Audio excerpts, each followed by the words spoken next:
বৈষম্যের বিরুদ্ধে প্রতিবাদের শিক্ষা নিয়ে এলো জুলাই। ফ্যাসিবাদ রুখে দেওয়ার ডাক বিএনপির। দ্রুত জাদুঘর খোলার দাবি এনসিপির। স্মৃতি ধরে রাখতে চায় জামায়াত। ঢাকা জেলায় অন্তর্ভুক্ত হচ্ছে পুরো পূর্বাচল প্রকল্প। প্রধানমন্ত্রীর সভাপতিত্বে নিকারের সভায় সিদ্ধান্ত। ডিএমপির অধীনে পুরো এলাকায় থাকবে আধুনিক নিরাপত্তা। প্রায় 13 লাখ শিক্ষার্থীর অংশগ্রহণে আজ শুরু এইচএসসি পরীক্ষা। সব বোর্ডে একই প্রশ্নপত্র। ফাঁস ও নকল ঠেকাতে সব কেন্দ্রে সিসিটিভি। ভুয়া তথ্য ছড়ালে কঠোর ব্যবস্থা। হলি আর্টিজান হামলায় নিহতদের স্মরণ। সন্ত্রাসবাদের মাথাচাড়া ঠেকাতে আন্তর্জাতিক অংশীদারদের সঙ্গে কাজ করছে সরকার। বৈশ্বিক সহযোগিতা জোরদারের আহ্বান।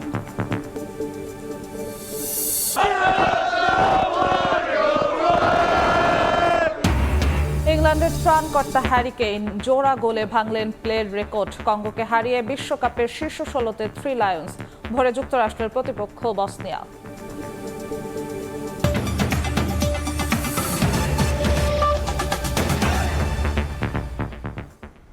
প্রবাসের সময়ের সঙ্গে আছি আমি জিন্নাত আরা যশোয়া। বৈষম্যের বিরুদ্ধে প্রতিবাদের শিক্ষা নিয়ে এলো জুলাই। 24-এর 1 জুলাই থেকে 5 আগস্ট 36 দিনের আন্দোলনে পতন হয় শেখ হাসিনা সরকারের। সরকারি হিসেবে শিশুসহ নিহত হন 8 শতাধিক মানুষ। আহত হন আরও প্রায় 30,000, যাদের অনেকেই পঙ্গুত্ব বরণ করেছেন, কেউ বা চোখ হারিয়েছেন। বহু ত্যাগের বিনিময়ে ফ্যাসিবাদ মুক্ত হয় বাংলাদেশ। জুলাই আগস্টের রক্তাক্ত দিনগুলোর কথা জানিয়েছেন নাজমুস সালেহী।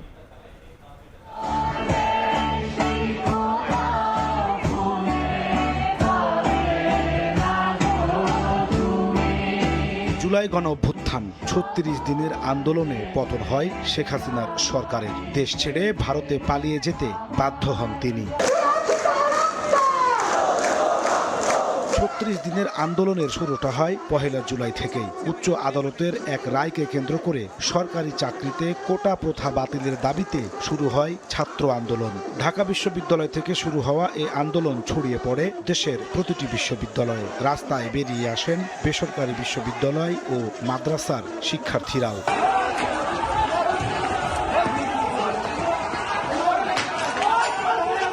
শান্তিপূর্ণ ওই আন্দোলন দমাতে ব্যাপক দমন পীড়ন চালায় আইন শৃঙ্খলা বাহিনী, আওয়ামী লীগ, ছাত্রলীগ, যুবলীগ সহ দলটির অঙ্গ ও সহযোগী সংগঠনের নেতাকর্মীরা। এতে আন্দোলন আরও তীব্রতর হয়। শাহবাগ অবরোধ করে লাগাতার কর্মসূচি পালন করতে থাকেন শিক্ষার্থীরা। সরকারের দমন পীড়ন বাড়ার সঙ্গে সঙ্গে পাল্লা দিয়ে বাড়ে সাধারণ মানুষের অংশগ্রহণ। এক পর্যায়ে সহিংস আন্দোলনে রূপ নেয় কোটা বিরোধী আন্দোলন। আওয়ামী দুঃশাসনে বিক্ষুব্ধ মানুষ সমর্থন যোগায় এই আন্দোলনে।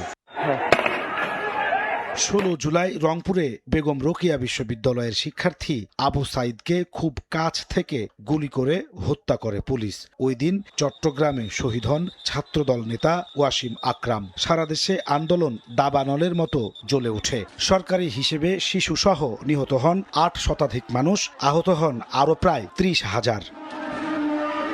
2024 সালের 5 আগস্ট শেখ হাসিনার সরকারি বাসভবন গণভবনমুখী লাখো মানুষের স্রোত। ওই দিন দুপুরে ভারতে চলে যান শেখ হাসিনা। পতন হয় কর্তৃত্ববাদী এক শাসনের। গণভবন ও সংসদ ভবন দখলে নেয় ছাত্র জনতা। পরে জুলাই হত্যাযজ্ঞের মামলার তদন্তে উঠে আসে নিরস্ত্র আন্দোলনকারীদের হত্যা করতে মারণাস্ত্র ব্যবহার করতে নির্দেশ দিয়েছিলেন শেখ হাসিনা। এমনকি হেলিকপ্টার থেকে গুলি করার নির্দেশও দিয়েছিলেন তিনি। যে কোনো মূল্যে ক্ষমতায় টিকে থাকতে রাষ্ট্রযন্ত্রকে নগ্নভাবে ব্যবহারের প্রমাণও পেয়েছে আন্তর্জাতিক অপরাধ ট্রাইব্যুনাল। নাজমুস সালেহী, সময় সংবাদ, ঢাকা। পরাজিত ফ্যাসিবাদের অবশিষ্ট শক্তিকে রুখে দিতে জুলাইয়ের চেতনাকে বাঁচিয়ে রাখার আহ্বান জানিয়েছেন বিএনপির সিনিয়র যুগ্ম মহাসচিব রুহুল কবির রিজভী। জুলাই আগস্টের ঐতিহাসিক গণ অভ্যুত্থান স্মরণে জুলাইয়ের প্রথম প্রহরে কেন্দ্রীয় শহীদ মিনারে ছাত্রদলের মোমবাতি প্রজ্বলন কর্মসূচিতে এ আহ্বান জানান তিনি।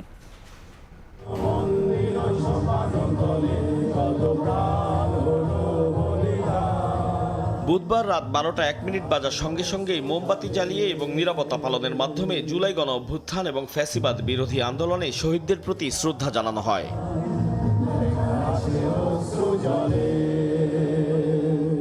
ছাত্রদল আয়োজিত কর্মসূচিতে ফ্যাসিবাদ বিরোধী আন্দোলনের স্মৃতি তুলে ধরেন ছাত্রদল নেতাকর্মীরা। এ সময় গণ অভ্যুত্থানে ছাত্রদলের ভূমিকাও তুলে ধরেন নেতারা। জাতীয়তাবাদী ছাত্রদল এবং বিএনপি জুলাইকে সবসময় ধারণ করে, জুলাইয়ের স্মৃতিকে ধারণ করে, কারণ তারা বিশ্বাস করে যে জুলাই কোনো বিক্রয়যোগ্য চেতনানাশক ওষুধ নয়। এই অভ্যুত্থানে সবচেয়ে বেশি রক্ত যারা দিয়েছে, সবচেয়ে বেশি জুলুমের শিকার যারা হয়েছে, সবচেয়ে বেশি দানের ক্ষতি হয়েছে, সেই সংগঠনের নাম জাতীয়তাবাদী ছাত্রদল। শহীদ আবু সাইদ, শহীদ ওয়াসিম, শহীদ মুগ্ধ, শহীদ রাব্বি সহ বাংলাদেশ জাতীয়তাবাদী ছাত্রদলের যে 142 জন নেতা কর্মী ও সমর্থক শহীদ হয়েছে। প্রধান অতিথির বক্তব্যে প্রধানমন্ত্রীর রাজনৈতিক উপদেষ্টা রুহুল কবির রিজভী আহমেদ বলেন, ফ্যাসিবাদ বিরোধী আন্দোলনের চূড়ান্ত বহিঃপ্রকাশ ঘটেছে 24-এর গণ অভ্যুত্থানে। বলেন, জুলাইয়ের শহীদদের আত্মত্যাগ অন্যায়ের বিরুদ্ধে লড়াইয়ের প্রেরণা যোগায়। শুধু আলো প্রজ্বলিত শুধু একদিনের জন্য নয়, প্রতিদিন সব কটা জানালা আমাদের খুলে রাখতে হবে। ওই শহীদরা আসবে, চুপি চুপি আসবে, আমাদের স্মৃতিতে তারা ধারণ করব। আমরা ধারণ করে আমাদের মনের মধ্যে যাতে কোনো ধরনের বিবেকহীন কোনো স্বপ্ন না জাগ্রত হতে পারে, সেই তাড়নাটা তারা দেবে। রিজভী বলেন, শহীদদের চেতনা ভবিষ্যতে কোনো স্বৈরাচার, ফ্যাসিবাদ বা গণবিরোধী শক্তিকে মাথাচাড়া দিয়ে উঠতে দেবে না। জাগ্রত তরুণ সমাজ, ছাত্র সমাজ, তারা কোনোদিন ঘুমায় না। আতাউর কাউসার, সময় সংবাদ, ঢাকা। শেখ হাসিনা বিচার ব্যবস্থাকে ধ্বংস করে দিয়ে গেছেন বলে মন্তব্য করেছেন বিএনপি সিনিয়র যুগ্ম মহাসচিব ও প্রধানমন্ত্রী উপদেষ্টা রুহুল কবির রিজভী। রাজধানীতে এক অনুষ্ঠানে তিনি বলেন, ভবিষ্যতে আইন প্রক্রিয়া যাতে আর হাসিনার আদালতে পরিণত না হয় সে ব্যাপারে বিচারকদের সজাগ থাকতে হবে। এই যে আদালত, এই যে আইনি প্রক্রিয়া, এটা শেখ হাসিনা ধ্বংস করে দিয়ে গেছে, একেবারে ধ্বংস করে দিয়ে গেছে। এখন এখান থেকে নতুন করে বিনির্মাণ করতে হবে। যারা সিনিয়র আইনজীবী আছেন তারা দায়িত্ব পালন করবেন, তারা শেখাবেন হাসিনার আদালতে যেন পরিণত না হয়, আইনি প্রক্রিয়ায় না হয়। গণহত্যার দায়ে দণ্ডিত শেখ হাসিনাকে দেশে ফিরিয়ে দ্রুত ফাঁসির রায় কার্যকরের দাবি জানিয়েছে এনসিপি। অভ্যুত্থানের দ্বিতীয় বার্ষিকীতে শহীদদের গণকবর জিয়ারত শেষে নাহিদ ইসলাম বলেন, জুলাইয়ের সব হত্যা মামলার কার্যক্রম দ্রুত নিষ্পত্তি করতে হবে। 5 আগস্টের মধ্যে খুলে না দিলে জনগণই জুলাই স্মৃতি জাদুঘরের দুয়ার খুলবে বলে হুঁশিয়ারি দেন এনসিপির আহ্বায়ক।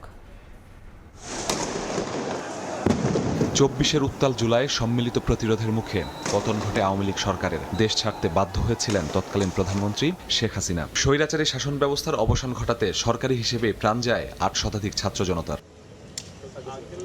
জুলাই গণ অভ্যুত্থানের শহীদ অনেককেই বেওয়ারিশ হিসেবে দাফন করা হয় রাজধানীর রায়েরবাজার কবরস্থানে। রক্তাক্ত সেই জুলাইয়ের স্মরণে প্রথম দিনেই শহীদদের স্মরণে রায়েরবাজার জাতীয় নাগরিক পার্টি এনসিপির শীর্ষ নেতারা গণকবর জিয়ারত করে শহীদদের আত্মার শান্তি কামনায় দোয়া ও মোনাজাত করা হয়। পরে সাংবাদিকদের সঙ্গে কথা বলেন এনসিপির শীর্ষ নেতারা। জুলাই আন্দোলনের স্মৃতিচারণ করেন এনসিপির মুখ্য সংগঠক সার্জিস আলম। কোটা সংস্কারের আন্দোলন শুরু করেছিল, সেখান থেকে এক দফার যে গণঅভ্যুত্থান স্বৈরাচার পতনের আন্দোলন, সেটা 5 আগস্টে গিয়ে পৌঁছায়। জুলাই হত্যা মামলার কার্যক্রম ধীরগতিতে চলছে জানিয়ে দলের আহ্বায়ক নাহিদ ইসলাম বলেন, দ্রুত এসব মামলার নিষ্পত্তি হওয়া দরকার। দাবি করেন দ্রুত শেখ হাসিনাকে ফিরিয়ে ফাঁসির রায় কার্যকরের। শেখ হাসিনার মামলার রায় হয়ে রয়েছে, আমরা আশা করব যে শেখ হাসিনাকে সহ জুলাই গণহত্যাকারী এবং ওসমান হাদির হত্যাকারী যারা ভারতে পালিয়ে রয়েছে তাদেরকে দেশে এনে বিচারে কাঠগড়ায় দাঁড় করানো হবে এবং শেখ হাসিনার ফাঁসির রায় সেটি কার্যকর করা হবে। গণ অভ্যুত্থানের বার্ষিকীতে জুলাই স্মৃতি জাদুঘর খুলে না দিলে জনগণ নিজ দায়িত্বে সেটি উদ্বোধন করবে বলেও হুঁশিয়ারি করেন নাহিদ। 5 আগস্টের মধ্যে জুলাই জাতীয় জাদুঘর খুলে দিতে হবে, না হলে জনগণ নিজেরাই সেই জাদুঘর কিন্তু খুলে নেবে এবং নিজেরাই সেই জাদুঘরে যাওয়ার ব্যবস্থা করবে। জুলাই সনদ ও গণভোটের রায় বাস্তবায়নের পাশাপাশি রাষ্ট্র কাঠামো সংস্কারে এই আন্দোলন চলবে বলে মন্তব্য করেন এনসিপির নেতারা। মাসুদুর রহমান, সময় সংবাদ, ঢাকা।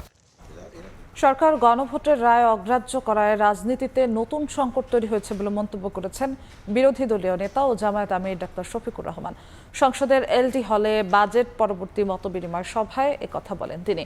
জুলাই অভ্যুত্থানের আলাদা অনুষ্ঠানে শেখ হাসিনা সহ জুলাই গণহত্যাকারীদের শিগগিরই বিচার দৃশ্যমান করার দাবি জানান জামায়াত নেতারা।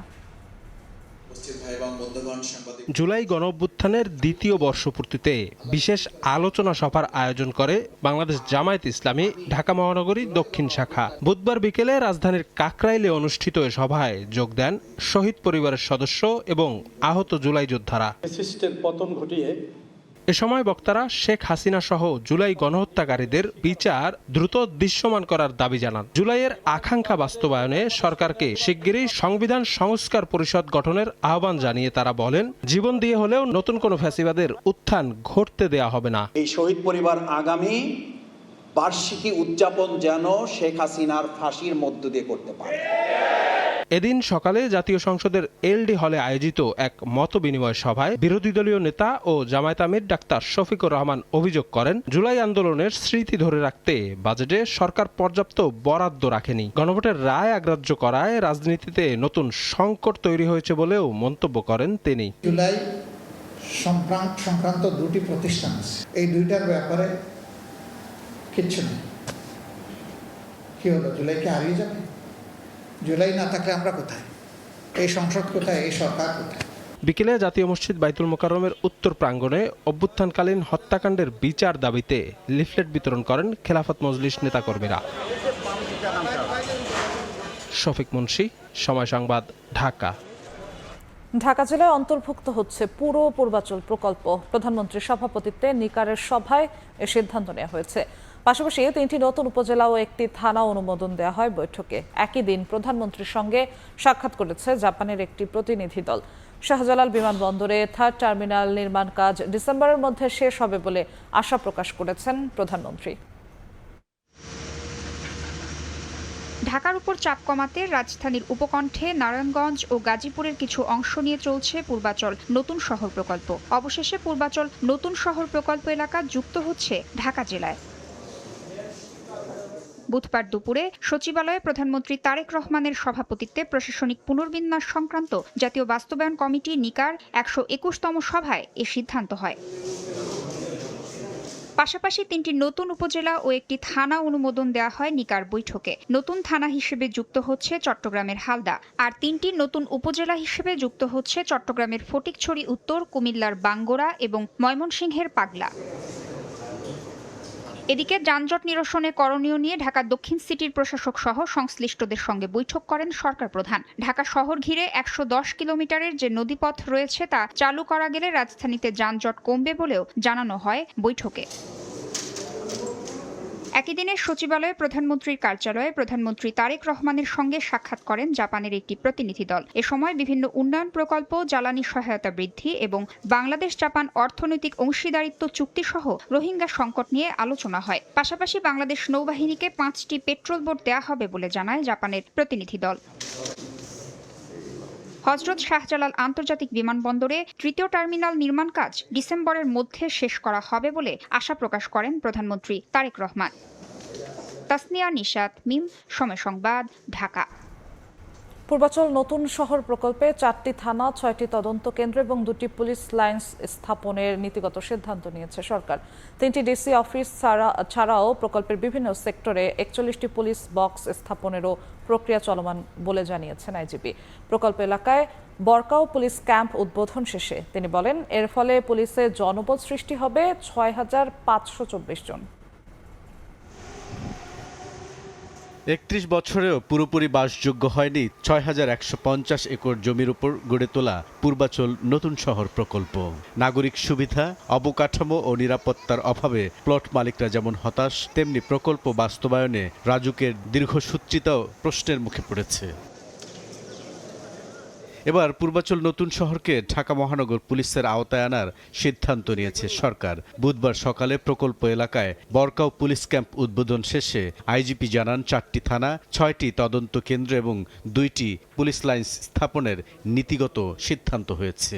আইন শৃঙ্খলা পরিস্থিতির উন্নতির লক্ষ্যে রাজধানী উন্নয়ন কর্তৃপক্ষের আওতাধীন পূর্বাচল নতুন শহর প্রকল্প এলাকায় ডিএমপির সর্বমোট 4টি থানা, 6টি তদন্ত কেন্দ্র, 2টি পুলিশ লাইন স্থাপনের জন্য সরকার কর্তৃক নীতিগত সিদ্ধান্ত গৃহীত হয়েছে। এছাড়াও 3টি ডিসি অফিস স্থাপনের কার্যক্রম চলমান রয়েছে। পাশাপাশি পূর্বাচল নতুন শহর প্রকল্পের বিভিন্ন সেক্টরে 41টি পুলিশ বক্স স্থাপনের প্রক্রিয়াও চলমান রয়েছে। ডিএমপির আওতায় এনে স্বতন্ত্র বিভাগ তৈরি করে একজন অতিরিক্ত পুলিশ কমিশনারের তত্ত্বাবধানে আইন শৃঙ্খলা নিয়ন্ত্রণ করা হবে বলে জানান আইজিপি। পূর্বাচল নতুন শহর প্রকল্পের জন্য পুলিশের প্রায় ৬,৫২৪ জন জনবল সৃষ্টির প্রস্তাব বিবেচনায় রাখা হয়েছে। এর মাধ্যমে মেগাসিটি ঢাকার আয়তন ও কলেবর যেমন বাড়বে, তেমনি নাগরিক সুযোগ সুবিধা সহ আইন শৃঙ্খলা পরিস্থিতিও একটি সুসংগঠিত কাঠামো পাবে। রাজধানী উন্নয়ন কর্তৃপক্ষ রাজুকের প্রধান প্রকৌশলী প্লট মালিকদের বাড়ি নির্মাণের আহ্বান জানিয়েছেন। এখন যেহেতু আমাদের আইন শৃঙ্খলা রক্ষাকারী যে বাহিনী সে যেহেতু এসে পড়েছে, আমার মনে হয় এখন আমাদের পক্ষে সম্ভব এই কোঅর্ডিনেশনটা আরও ইজি করা। সো আমরা হোপফুলি আপনাদের মাধ্যমে সবার কাছে এই মেসেজ, সবাই আপনারা বাড়ি ঘর করা শুরু করেন, যেহেতু এখানে পানি আছে, বিদ্যুৎ আছে, আজকে পুলিশও এসে গেছে। সো আমরা যদি একটা হ্যাবিটেবল সোসাইটি তৈরি করতে পারি, তাহলে সবার জন্য আমরা নতুন একটা সিটি করতে পারবো। পুরো এলাকা ডিএমপির নিয়ন্ত্রণে এনে আধুনিক নিরাপত্তা কাঠামো গড়ে তোলার আহ্বান স্থানীয়দের। বুলবুল রেজা, সময় সংবাদ, ঢাকা। বিগত বছরের অবহেলায় দেশে হাসপাতালের ক্রিটিক্যাল কেয়ারের বেহাল দশা বলে মন্তব্য করেছেন জিয়াউর রহমান ফাউন্ডেশনের vice president doctor Zubaida Rahman. বলেন, সদর হাসপাতালগুলোতে এই ইউনিট চালু করা গেলে গুরুতর রোগীর মৃত্যুর সংখ্যা কমানো সম্ভব। সমাজ কল্যাণমন্ত্রী বলেন, মানুষের সেবাকে সর্বোচ্চ গুরুত্ব দিচ্ছে সরকার। আর স্বাস্থ্যমন্ত্রী বলেন, চিকিৎসকদের নিরাপত্তায় হাসপাতালে এই মাস থেকে শুরু হবে আনসার মোতায়েন। আইসিইউ, ক্রিটিক্যাল কেয়ার চিকিৎসার আধুনিক তথ্য ও গবেষণা, নিবিড় পরিচর্যা কেন্দ্রে অ্যান্টিবায়োটিকের সঠিক ব্যবহার এবং ইনফেকশন কন্ট্রোল নিশ্চিত করার গাইডলাইন তৈরির লক্ষ্যে অনুষ্ঠিত হল Bangladesh society of critical care medicine আয়োজিত জাতীয় কনফারেন্স। বুধবার রাজধানীর একটি হোটেলে দিনব্যাপী এই কনফারেন্সে ক্রিটিক্যাল কেয়ার মেডিসিনের চিকিৎসকদের পাশাপাশি অংশ নেন সরকারের উচ্চ পর্যায়ের কর্মকর্তা ও মন্ত্রীরা। সমাজ কল্যাণ মন্ত্রী ডাক্তার AZM জাহিদ হোসেন বলেন, ৫৬ বছরের ইতিহাসে দ্বিতীয় সর্বোচ্চ বাজেট পেয়েছে স্বাস্থ্য খাত। জানান, মানুষের সেবাকে সর্বোচ্চ গুরুত্ব দিচ্ছে সরকার। This is the first time ever in the history of Bangladesh, ৫৬ বছরের ইতিহাসে সেকেন্ড লার্জেস্ট বাজেট পেয়েছে ministry of health and family. অর্থাৎ মানুষের কল্যাণকে গুরুত্ব দেয় যে দল, সেটি হচ্ছে বিএনপি। এ সময় স্বাস্থ্যমন্ত্রী সরদার মোহাম্মদ সাখাওয়াত হোসেন বলেন, চিকিৎসা ব্যবস্থার সম্প্রসারণ ও চিকিৎসকদের নিরাপত্তার জন্য সরকার সব ধরনের প্রচেষ্টা চালাচ্ছে। আমাদের স্বাস্থ্য মন্ত্রণালয়ের পক্ষ থেকে যত প্রকার সহযোগিতা আপনাদেরকে দেওয়া দরকার আমরা আপনাদেরকে দিব। আপনারা একটু আপনাদের হ্যান্ডস অফ কোঅপারেশন একটু সামনের দিকে বাড়িয়ে দেবেন। প্রধান অতিথির বক্তব্য রাখেন প্রধানমন্ত্রীর সহধর্মিণী ও জিয়াউর রহমান ফাউন্ডেশনের vice president doctor Zubaida Rahman. এ সময় তিনি বলেন, বিগত বছরের অবহেলায় দেশে ক্রিটিক্যাল কেয়ারের অবস্থা বেহাল। বিগত বছরের অবহেলায় বাংলাদেশে ক্রিটিক্যাল কেয়ার ফ্যাসিলিটির এক ভয়াবহ চিত্র। প্রত্যন্ত গ্রামাঞ্চলে ক্রিটিক্যাল কেয়ার প্রদান করতে না পারলেও অন্তত প্রপারলি ইকুইপড অ্যাম্বুলেন্স দ্বারা রোগীদের সদর হাসপাতালে আনা যায়। সদর হাসপাতালগুলিতে ক্রিটিক্যাল কেয়ার ইউনিট নিশ্চিত করা হলে নিশ্চয়ই পরিস্থিতির উন্নতি সম্ভব। কনফারেন্সে চিকিৎসা ব্যবস্থার উন্নতির জন্য সবার সমন্বিত সহযোগিতার আহ্বান জানান বক্তারা। সকলে একসাথে কাজ। মনির হোসেন, সময় সংবাদ, ঢাকা। বৃহস্পতিবার শুরু হচ্ছে এইচএসসি ও সমমানের পরীক্ষা। এবার সব শিক্ষা বোর্ডে একই প্রশ্নপত্রে হবে পরীক্ষা। অংশ নিচ্ছে ১২,৭০,৫৮৩ শিক্ষার্থী। নকল ও প্রশ্ন ফাঁস সহ অনাকাঙ্ক্ষিত ঘটনা ঠেকাতে সব কেন্দ্রে সিসিটিভি ক্যামেরা স্থাপন করে মনিটরিং করা হবে বলে জানিয়েছেন শিক্ষামন্ত্রী। সামাজিক মাধ্যমে বিভ্রান্তিকর তথ্য ছড়ালে কঠোর ব্যবস্থার হুঁশিয়ারি তার। অভিন্ন প্রশ্নপত্রে বৃহস্পতিবার থেকে শুরু হচ্ছে চলতি বছরের এইচএসসি ও সমমানের পরীক্ষা। এতে অংশ নিচ্ছে ১২,৭০,৫৮৩ শিক্ষার্থী। আমাদের প্রস্তুতি আল্লাহর রহমতে খুবই ভালো। অভিন্ন ভিত্তিক প্রশ্নের সম্মুখীন হচ্ছি, সেজন্য একটু নার্ভাস লাগলেও আলহামদুলিল্লাহ আমাদের পরিস্থিতি খুবই ভালো। প্রশ্ন স্ট্যান্ডার্ড মানের হলে এবং পরীক্ষা সুন্দরভাবে হলে তাহলে আমরা অবশ্যই আশা রাখি আমরা সবাই ভালো রেজাল্ট করতে পারবো। উচ্চ মাধ্যমিক পরীক্ষা শুরুর আগের দিন সচিবালয়ে সংবাদ সম্মেলন তুলে ধরা হয় পরীক্ষা সংক্রান্ত খুঁটিনাটি নানা তথ্য। সকল বোর্ডে মোট পরীক্ষার্থী সংখ্যা ১২,৭০,৫৮৩ জন। শিক্ষা উপদেষ্টা মাহাদি আমিন বলেন, ভয় নয়, শিক্ষার্থীরা যাতে সুন্দর পরিবেশে পরীক্ষা দিতে পারে সেই ব্যবস্থা নেওয়া হচ্ছে। পুলিশ প্রশাসন এবং পরীক্ষার সাথে সম্পৃক্ত যারা রয়েছেন তাদের প্রত্যেকের প্রতি আমাদের সরকারের কাছ থেকে নির্দেশনা থাকবে যেন সুন্দর, স্বতঃস্ফূর্ত এবং আন্তরিকতাপূর্ণ একটা পরিবেশ নিশ্চিত করা হয়। আমাদের শিক্ষার্থীরা যেন ভীতি বা চাপে না থেকে এমন একটা পরিবেশে পরীক্ষা দিতে পারে। সাংবাদিকদের প্রশ্নের জবাবে শিক্ষামন্ত্রী বলেন, পরীক্ষা নিয়ে বিভ্রান্তিকর তথ্য ছড়ালে নেওয়া হবে কঠোর ব্যবস্থা। ফলাফল পুনর্মূল্যায়নে প্রয়োজনে খাতার স্যাম্পল খতিয়ে দেখা হবে। এক্সাম সম্পর্কে কিছু সোশ্যাল মিডিয়া বিভ্রান্তিকর নিউজ দিয়েছেন, এবার সেই ব্যাপারে সাইবার আইনও হয়েছে। এই ধরনের বিভ্রান্তিকর নিউজ যদি কেউ ছড়ায়, সাথে সাথে তাদেরকে আইনের কাছে সোপর্দ করতে হবে। এবার আমরা পরীক্ষার খাতা নিরীক্ষণ করা মানে পুনর্এক্সামিন করার ব্যবস্থা আমরা এই আইনের মধ্যে রেখেছি। এমনকি এক্সামিনাররা সঠিকভাবে খাতা দেখছেন কিনা সেটাও আমরা এবার স্যাম্পলিং করে বোর্ডগুলিতে খাতা নিয়ে আমরা দেখব। প্রশ্নপত্র ফাঁসসহ যে কোনো অপ্রীতিকর ঘটনা এড়াতে কেন্দ্রীয় মনিটরিংয়ের আওতায় থাকবে সব কেন্দ্র, জানানো হয় ব্রিফিংয়ে। নিরাপত্তার জন্য যারা থাকছেন তাদের কাছে বডি ক্যামেরা থাকবেন। এবছর রেজিস্ট্রেশন করেও প্রায় 44% পরীক্ষার্থী ফর্ম পূরণ করেননি, এমন তথ্য তুলে ধরে শিক্ষা মন্ত্রণালয়। এই জন্য আমরা প্রসূন আশিস, সময় সংবাদ, ঢাকা। জঙ্গিবাদ মোকাবিলায় আন্তর্জাতিক অংশীদারদের সঙ্গে বাংলাদেশ ঘনিষ্ঠভাবে কাজ করছে বলে জানিয়েছেন পররাষ্ট্র প্রতিমন্ত্রী। তিনি বলেন, সন্ত্রাস মোকাবিলায় আন্তর্জাতিক সহযোগিতা, মানবিক মূল্যবোধ এবং শান্তিপূর্ণ সহ অবস্থানের বিকল্প নেই। হোলি আর্টিজান হামলার 10ম বার্ষিকীতে নিহতদের স্মরণ সভায় একথা বলেন প্রতিমন্ত্রী। এমন ঘটনার পুনরাবৃত্তি ঠেকাতে বৈশ্বিক সহযোগিতা আরও জোরদারের আহ্বান জানান ইতালির রাষ্ট্রদূত। 2016 সালের 1 জুলাই রাজধানীর গুলশানের হোলি আর্টিজান বেকারিতে সন্ত্রাসী হামলা শোকাভিভূত করেছিল বাংলাদেশ সহ বিশ্ব সম্প্রদায়কে। এই নৃশংস হামলায় 22 জন নিহত হন। তাদের মধ্যে 9 জন ইতালির, 7 জন জাপানের, 1 জন ভারতের এবং হামলা নিয়ন্ত্রণে পুলিশ সহ বাংলাদেশের 3 জন নিহত হন। তাদের একজন ছিলেন বাংলাদেশি বংশোদ্ভূত মার্কিন নাগরিক। হামলার 10ম বার্ষিকী উপলক্ষে বুধবার রাজধানীতে ইতালির রাষ্ট্রদূত অ্যান্টোনিও আলেসান্দোর সরকারি বাসভবনে নিহতদের স্মরণে অনুষ্ঠানের আয়োজন করে ইতালি দূতাবাস। অনুষ্ঠানে কূটনৈতিক অঙ্গনের সদস্য, নিহতদের স্বজন, হামলা থেকে বেঁচে ফেরা জিম্মি এবং বিভিন্ন দেশের প্রতিনিধিরা অংশ নেন। জাপানের রাষ্ট্রদূত সাইদা সেইঞ্চি, ভারতের হাই কমিশনার দীনেশ ত্রিবেদী, ফিলিস্তিনের রাষ্ট্রদূত ইউসুফ এস.ওয়াই রামাদান, ইউরোপীয় ইউনিয়নের রাষ্ট্রদূত মাইকেল মিলার এবং মার্কিন দূতাবাসের কর্মকর্তারা নিহতদের প্রতি শ্রদ্ধা জানান। ফুলেল শ্রদ্ধা জানান পররাষ্ট্র প্রতিমন্ত্রী শামা ওবায়েদ ইসলামও। মর্মান্তিক সেই ঘটনার স্মরণে 1 মিনিট নীরবতা পালন করা হয়।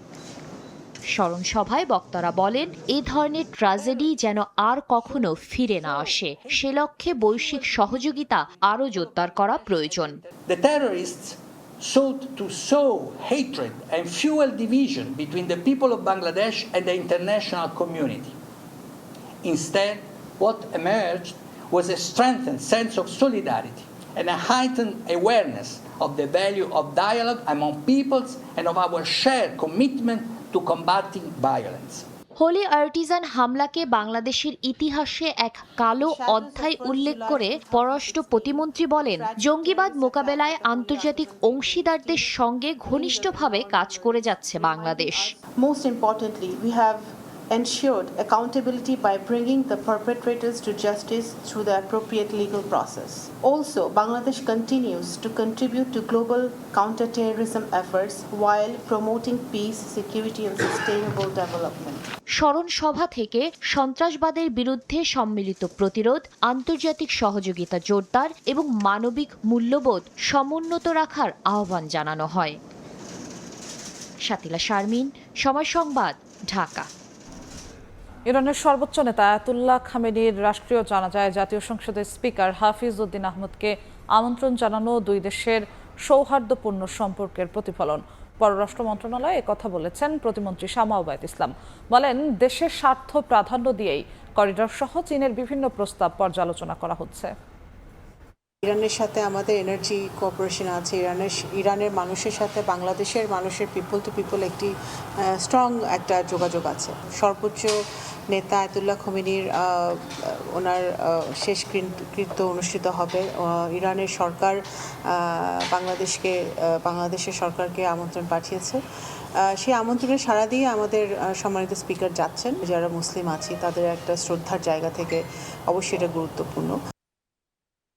রেমিটেন্স প্রবাহের নতুন রেকর্ড, এক বছরে এসেছে যাবৎকালের সর্বোচ্চ $3,500 কোটি। আর এতে ভর করে 37.5 বিলিয়নের বেশি রিজার্ভ দিয়ে শুরু হচ্ছে নতুন অর্থবছর। ব্যাংকগুলোকে উদ্বুদ্ধ করে ও প্রবাসীদের দক্ষতা বৃদ্ধির মাধ্যমে চলতি অর্থবছরেই 50 বিলিয়নের রিজার্ভ গড়তে চায় বাংলাদেশ ব্যাংক। টানা 3 অর্থবছর ধরে ঊর্ধ্বমুখী ধারা অব্যাহত রেখেছে প্রবাসী আয়ের সূচক। মাত্র 2 বছরের ব্যবধানে রেমিটেন্স প্রবাহ বেড়েছে $11.5 বিলিয়ন। বাংলাদেশ ব্যাংকের সর্বশেষ তথ্য অনুযায়ী 2025-26 অর্থবছরের 12 মাসে দেশে রেমিটেন্স এসেছে $35.56 বিলিয়ন। 2024-25 অর্থবছরে যা ছিল $30.32 বিলিয়ন। অর্থাৎ এক বছরের ব্যবধানে রেমিটেন্স প্রবৃদ্ধি 17.3% বেশি। ভবিষ্যতে দক্ষ জনবল রপ্তানির মাধ্যমে রিজার্ভ $50 বিলিয়ন পৌঁছানোর পরিকল্পনা বাংলাদেশের। এক্সপ্লোর করব নতুন নতুন ডেস্টিনেশন, আমরা নতুন নতুন পেশা করব এবং সেই পেশার ব্যাপারে বেসিক আমরা ট্রেনিং দিব এবং বেসিক ল্যাঙ্গুয়েজটা শিখে যদি পাঠাতে পারি, আমরা যদি অধিক সংখ্যায় না পাঠিয়েও আমরা রেমিটেন্স প্রবাহ দ্বিগুণ তিনগুণ করে ফেলতে পারবো। আমরা এবং হোলিস্টিক অ্যাপ্রোচ ছাড়া আমরা যে $50 বিলিয়ন বা এটাকে $100 বিলিয়ন নিয়ে যাব অল্প সময়ের মধ্যে, এটা শুধু স্বপ্নই থেকে যাবে।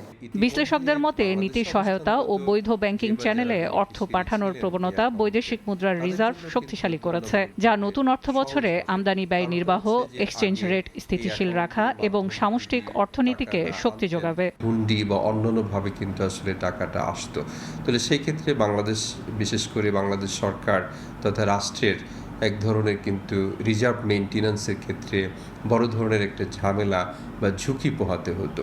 বাংলাদেশ ব্যাংক বলছে, চাহিদা ভিত্তিক দক্ষ শ্রমশক্তি নিশ্চিত করা গেলে বাংলাদেশের নাগরিকদের জন্য আরও প্রসারিত হবে বৈশ্বিক শ্রমবাজার। সেলিয়া সুলতানা, সময় সংবাদ, ঢাকা। তিস্তার পানি বাড়া কমায় উত্তরের বিভিন্ন এলাকায় দেখা দিয়েছে তীব্র ভাঙন। ঘরবাড়ি সরিয়ে অন্যত্র আশ্রয় খুঁজছেন নদীপাড়ের বাসিন্দারা। এদিকে পানি কমলেও এখনও তলিয়ে আছে নীলফামারীর ডিমলা উপজেলার নিম্নাঞ্চল। দুর্ভোগ ও ক্ষয়ক্ষতি কমাতে ব্যবস্থা নেওয়ার কথা জানিয়েছে পানি উন্নয়ন বিভাগ। উৎকণ্ঠার আতঙ্ক নিয়ে ঘরবাড়ি সরিয়ে নিচ্ছেন নদীপাড়ের বাসিন্দারা। কুড়িগ্রামে নদ নদীর পানি কমতেই ব্রহ্মপুত্র, ধরলা, তিস্তা ও দুধকুমারের দুই পার জুড়ে তীব্র হয়েছে ভাঙন। সদরের বানিয়াপাড়া, নাগেশ্বরী, বামনডাঙ্গা, চিলমারির রানীগঞ্জ সহ 40টি পয়েন্টে তীব্র ভাঙনে ক্ষতিগ্রস্ত শতাধিক পরিবার। বালুভর্তি জিওব্যাগ ফেলে ভাঙন রোধের চেষ্টা করছে পানি উন্নয়ন বোর্ড। নদী ভাঙনের অবস্থা বেশি ভালো নয়। ছোট বাচ্চা কচ্চার ঘর নিয়ে কি নদীর বেড়া থাকায় মনায় এখনো এই পর্যন্ত আসছে, যে আরো যে কত দূর ভাঙবে এই বছরে বলা যায় না। 5-7 হাজার বস্তা দেয় বা 12,000 বস্তা দেয়, এই 12,000 বস্তা দিয়ে এই ভাঙন রোধ করা যায় না। তিস্তায় পানি বাড়লেই নীলফামারীর ডিমলা উপজেলার 6টি ইউনিয়নের নিম্ন অঞ্চল প্লাবিত হয়। এবারও দুর্ভোগে পড়েছেন প্রায় 10,000 বাসিন্দা। তলিয়ে আছে ফসলি জমিও। এরই মধ্যে তিস্তা ব্যারেজের 44টি জলকপট খুলে দিয়েছে পানি উন্নয়ন বোর্ড। আমার কষ্টটা পানি গাইকে ঢুকছিল, অল্প অল্প বেড়ে গেছে, আমার পানি হাঁটি বেড়েছি, যাওয়া এসে অসুবিধা, বাচ্চা কাচ্চা স্কুলে যাওয়ার পারছে না। প্রত্যেকটা জায়গা আমাদের পর্যবেক্ষণ আছে, লোকজন আছে, আমরা স্থানীয় প্রশাসন, স্থানীয় ইউপি চেয়ারম্যান মতো সবার সাথে যোগাযোগ রাখতেছি। যদি কোনো ধরনের কোনো খারাপ পরিস্থিতি সৃষ্টি হয়, আমরা পর্যাপ্ত পরিমাণ জিওব্যাগ আছে, আমরা ব্যবস্থা গ্রহণ করব। গাইবান্ধায় ব্রহ্মপুত্র, ঘাঘট ও তিস্তার পানি ওঠানামা করছে। এতে জেলার 25টি পয়েন্টে দেখা দিয়েছে নদী ভাঙন। আতঙ্কে আগেভাগেই ঘরবাড়ি সরিয়ে নিচ্ছেন বাসিন্দারা। আমরা এর মধ্যেই 25টি জায়গায় ভাঙন চিহ্নিত করেছি। 12 থেকে 13টি জায়গায় কাজ চলমান আছে এবং বাকি জায়গাগুলোতেও কাজের উদ্যোগ গ্রহণ করা হয়েছে। উত্তরের কয়েকটি জেলায় স্বল্পকালীন বন্যার পূর্বাভাস দিয়েছে আবহাওয়া অফিস। মিরন আহমেদ, সময় সংবাদ। তিস্তা মহাপরিকল্পনা দ্রুত অনুমোদন ও বাস্তবায়নের দাবিতে রংপুর বিভাগের ৮টি পয়েন্টে একযোগে গণসমাবেশ এবং আলোর মিছিল অনুষ্ঠিত হয়েছে। বিকেলে গাইবান্ধার সুন্দরগঞ্জের তারাবাজারে তিস্তা নদীর তীরে এই সমাবেশে বিভিন্ন শ্রেণী পেশার মানুষ অংশ নেন। হাতে ব্যানার ও আলোর মিছিল নিয়ে তারা তিস্তা মহাপরিকল্পনা বাস্তবায়নের দাবিতে স্লোগান দেন। একই সময় রংপুর বিভাগের ৮টি স্থানে একযোগে কর্মসূচি পালন করা হয়। সংসদে প্রধানমন্ত্রী তিস্তা মহাপরিকল্পনা বাস্তবায়নের যে প্রতিশ্রুতি দিয়েছেন আন্দোলনকারীরা সেটিকে স্বাগত জানালেও এখন তারা চান দ্রুত একনেকের অনুমোদন ও বাস্তবায়নের সুনির্দিষ্ট রোডম্যাপ।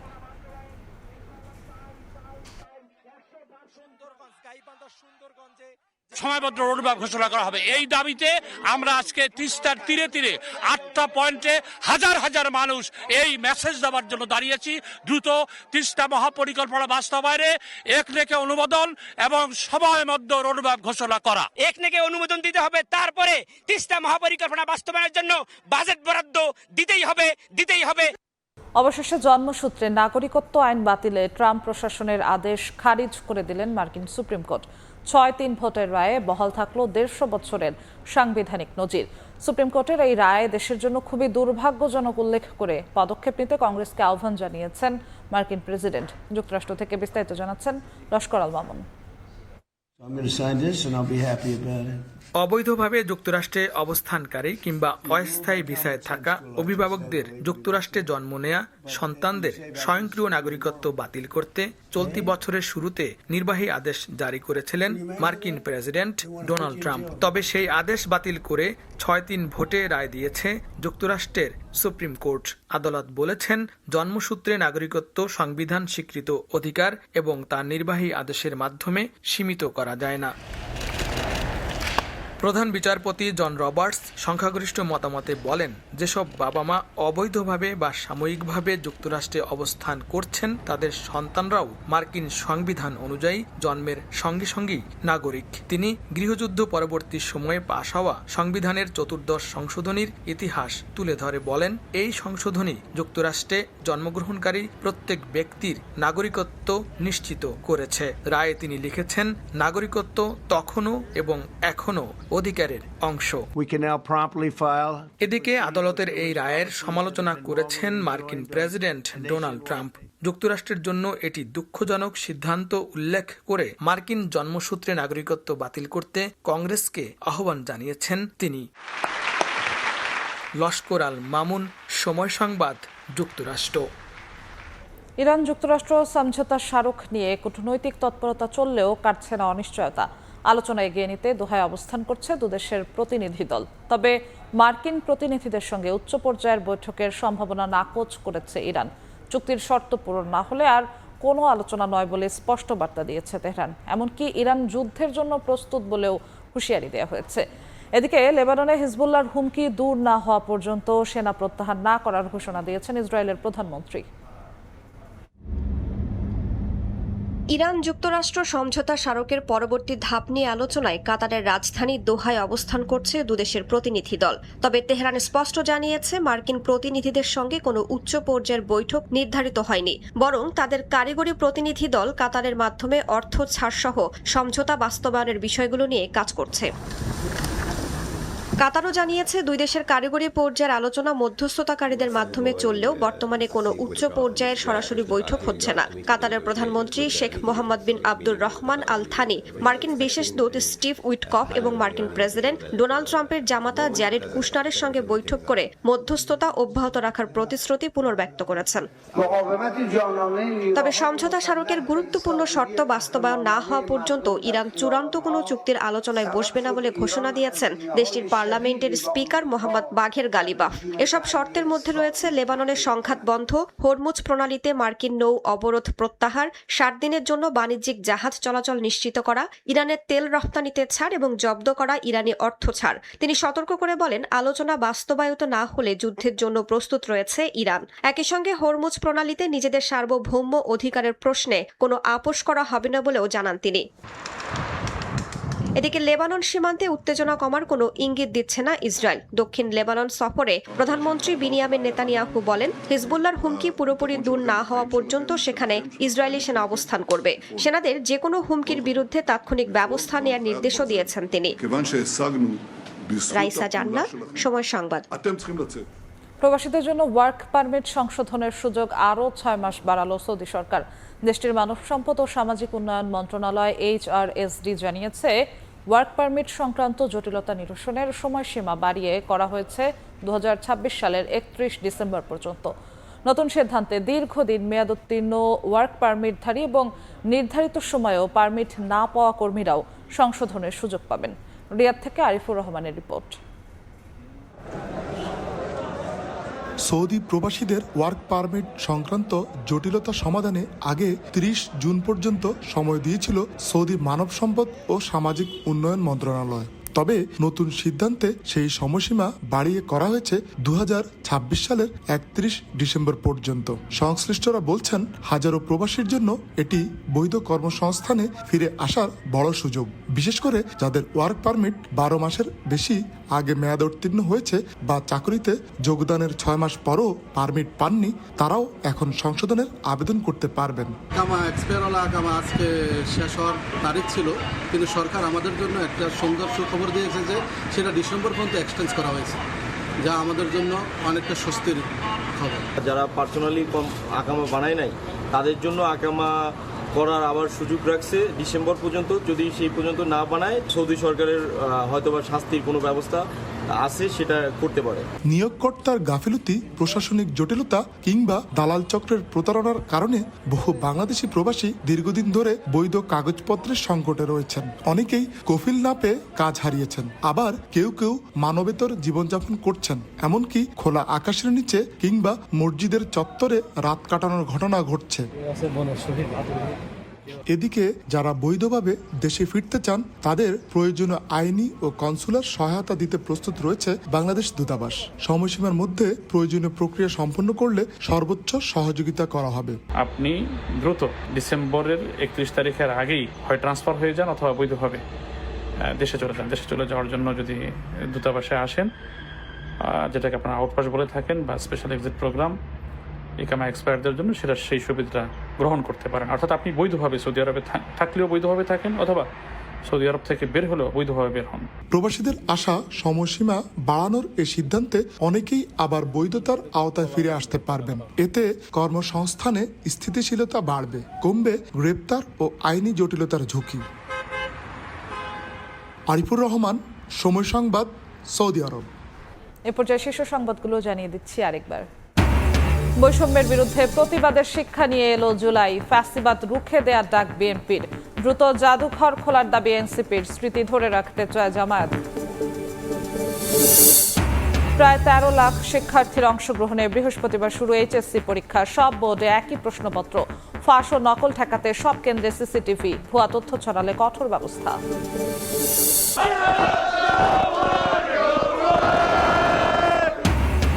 ইংল্যান্ডের ত্রাণকর্তা হ্যারি কেইন জোড়া গোলে ভাঙলেন পেলের রেকর্ড। কঙ্গোকে হারিয়ে বিশ্বকাপের শীর্ষ 16তে 3 লায়ন্স। ভোরে যুক্তরাষ্ট্রের প্রতিপক্ষ বসনিয়া।